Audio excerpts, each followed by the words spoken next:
நான் இப்போ வந்து இந்த ப்ளவுஸுக்கு இது எம்ப்ராய்டரி எப்படி போடுறது, அது 3D பேட்ச் ஒர்க் எப்படி பண்ணுறது அப்படிங்கிறத காமிக்கிறேன். இது ஆல்ரெடி நான் வந்து அந்த முதல் வீடியோவில் போட்டிருக்கேன், அது எப்படி செய்கிறது அப்படிங்கிறத. இப்போ நம்ம வந்து இந்த நெக்கில் வந்து எப்படி வரைகிறது அப்படிங்கிறத நம்ம பார்க்கலாம்.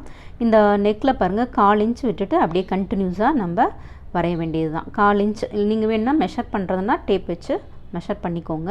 கரெக்டாக 1/4 இன்ச் விட்டுட்டு ஒரு ரவுண்டு சர்க்கிள் வந்து மேக் பண்ணிக்கோங்க. பாருங்கள், கரெக்டாக மேக் பண்ணிங்க அப்படின்னா கரெக்டாக இருக்கும், 2 சைடும் ஈவனாக இருக்கும். இதுக்கப்புறம் நம்ம என்ன பண்ண போகிறோம் அப்படின்னா இப்படி வந்து அரேஞ்ச் பண்ண போகிறேன். இதில் வந்து நான் ஒரு 3 தான் வைக்க போகிறேன். 3 வச்சு அரேஞ்ச் பண்ணலாம் இதே மாதிரி. இப்போ நம்ம வந்து வீட் இயர் ஸ்டிச் எப்படி போகிறது அப்படிங்கிறத நம்ம பார்க்கலாம்.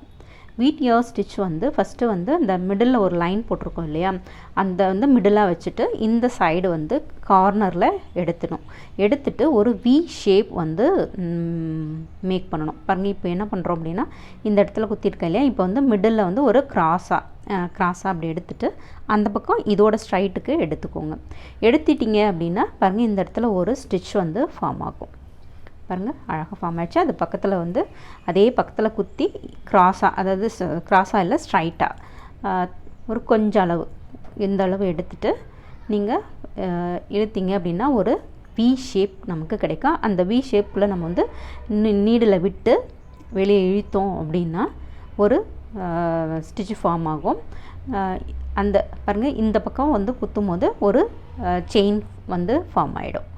இப்போது வந்து பாருங்கள், நமக்கு அழகான ஒரு வீட் இயர் ஸ்டிச் வந்து மேக் ஆகிடுச்சு. இப்போ இந்த பக்கம் குத்தி அந்த பக்கம் எடுக்கும் போது நமக்கு இந்த இடத்துல ஒரு ஸ்டிச் ஃபார்ம் ஆகும். இந்த மேலே நம்ம தைச்சோம் இல்லையா, அதே மாதிரி வரும். பாருங்கள், இந்த இடத்துல ஒரு ஸ்டிச் ஃபார்ம் ஆகிடுச்சு. இது கொஞ்சம் சின்னதாக இருக்குது. பின்னாடி போடுறத வந்து நான் வந்து கொஞ்சம் பெருசாக போட்டு காமிக்கிறேன்.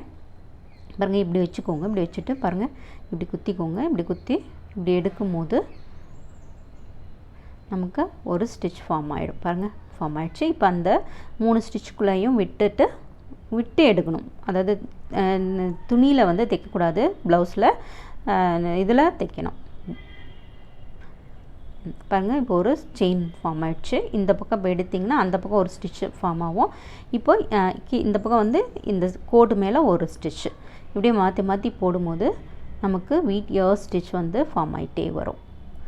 அழகான ஸ்டிச் இது. போட்டு முடித்த பிறகு இதோட லுக்கு வந்து ரொம்ப அழகாக இருக்குங்க. வேணும்னா இந்த சைடும் அந்த சைடும் வந்து நமக்கு இந்த லைன் வந்து கரெக்டாக ஃபார்ம் ஆகிறதுக்கு ஒரு 3 லைன், அதாவது இந்த பக்கம்னா மிடில் லைன் இருக்கு இல்லையா, அந்த பக்கமும் இந்த பக்கமும் ஒரு லைன் ஃபார்ம் பண்ணிவிட்டு அதில் நம்ம வந்து போட்டோம் அப்படின்னா கரெக்டாக நமக்கு ஃபார்ம் ஆகிட்டே வரும். ஒரு அழகான ஸ்டிச்சுங்க இந்த வீட் இயர் ஸ்டிச். நம்ம ப்ளவுஸோட நெக்குக்கு அவ்வளோ அருமையாக இருக்கும். வேணும்னா இந்த கார்னரும் அந்த கார்னர்லேயோ நம்ம வந்து பீட்ஸு இல்லைன்னா சம்கி, அதாவது சீக்வன்ஸ் இருக்கு இல்லையா, அது மாதிரி ஏதாவது ஒன்று வச்சு நம்ம டெக்கரேட் பண்ணலாம். இன்னும் டெக்கரேட் பண்ணால் சூப்பராக இருக்கும். நான் வந்து அந்த செயின் நடுவில் ஒரு செயின் வருது இல்லையா, அந்த செயினில் தான் வந்து கோல்டன் பீட்ஸ் கொடுக்கலாம் அப்படின்னு நினச்சி வச்சுருக்கேன். அதான் அழகாகவும் இருக்கும். அதனால் கோல்டன் பீட்ஸ், அதாவது சுகர் பீட்ஸ் இருக்கு இல்லையா, அது பாருங்கள் அழகாக மேக் ஆகிட்டே வருது.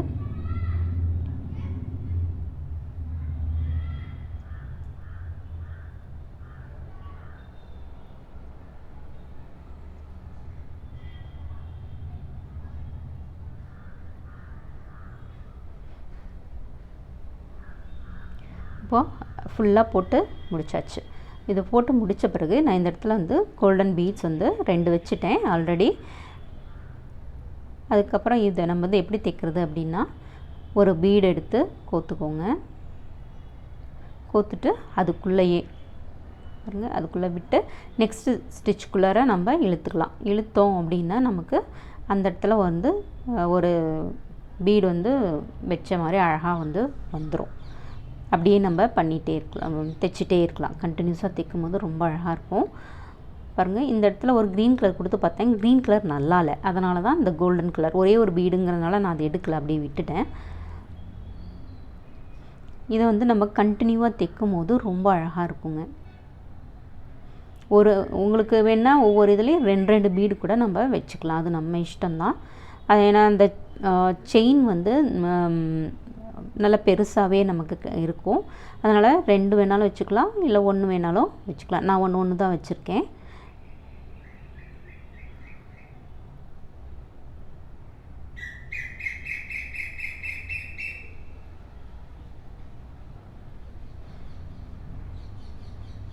இந்த ஸ்டிச்சஸ் வந்து பீட் இயர் ஸ்டிச்சை வந்து நம்ம வெறும் நெக்குக்கு தான் போடணும் அப்படிங்கிறது இல்லை.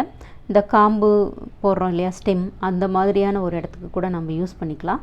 அப்புறம் இந்த கிளையாக வருது இல்லையா, பிரான்ச்சஸ், அந்த இதுக்கு நம்ம வந்து இது மாதிரி வீட் இயர் ஸ்டிச் யூஸ் பண்ணலாம். ஒரே ஒரு வீட் இயர் ஸ்டிச் வந்து அங்கங்கே ஒன்று போடும்போது ப்ளவுஸ் ஃபுல்லாகவே அங்கங்கே ஒன்று போட்டிங்கன்னா இன்னும் ரொம்ப ரொம்ப அழகாக வரும்.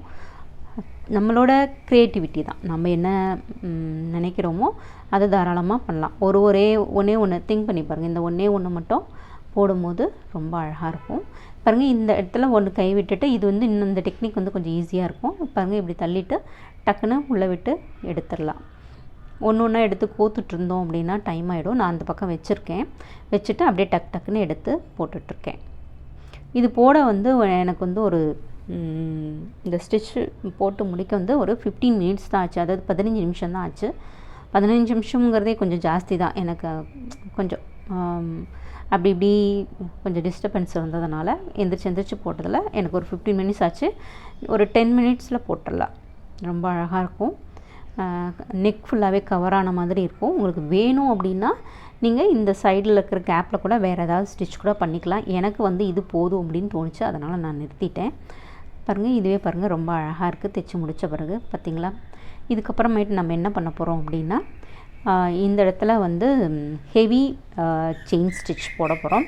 பாருங்கள், இந்த செயின் இப்படி போட்டுட்டு அந்த செயின்குள்ளார வந்து நம்ம ஒவ்வொன்றா வந்து பாருங்கள் இப்படி குத்திக்கணும்.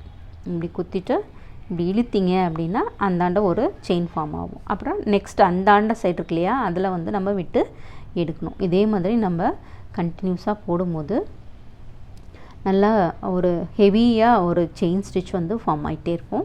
இப்போ பார்த்தீங்க அப்படின்னா பாருங்கள், முடிச்சுட்டேன். இதில் வந்து ஒரு லேசி டேசியும் போட்டிருக்கேன். இதோட சாரியில் வந்து ப்ளூ, க்ரீன், அப்புறம் மெஜந்தா இருந்தது, அதை யூஸ் பண்ணியிருக்கேன். இப்போ வந்து இந்த சாரியோட ஃபைனல் லுக், சாரியிலையும் போட்டிருக்கேன் அப்படின்னு சொன்னேன் இல்லைங்களா, இதோட ஃபைனல் லுக் வந்து சாரியில் பாருங்கள் தைச்சது வந்து எவ்வளோ அழகாக இருக்குது. இந்த 3D ஃப்ளாரு பார்க்க ரொம்ப அழகாகவே இருக்குது. ஒரு கட்டும் போது ரொம்ப அழகாக இருக்கும். முடிஞ்ச வரைக்கும் நான் கவர் பண்ணியிருக்கேன். ஒரு ஆஃப் சாரி தான் கவர் பண்ண முடிஞ்சது. ரொம்ப அழகாக இருக்குது. இப்போ வந்து நான் வந்து ப்ளவுஸையும் காமிக்கிறேன். பாருங்கள், ப்ளவுஸ் வந்து ரொம்ப ஃபினிஷான ஒரு ப்ளவுஸ் லுக்கு பாருங்கள் எவ்வளோ அழகாக இருக்குது அப்படின்னு.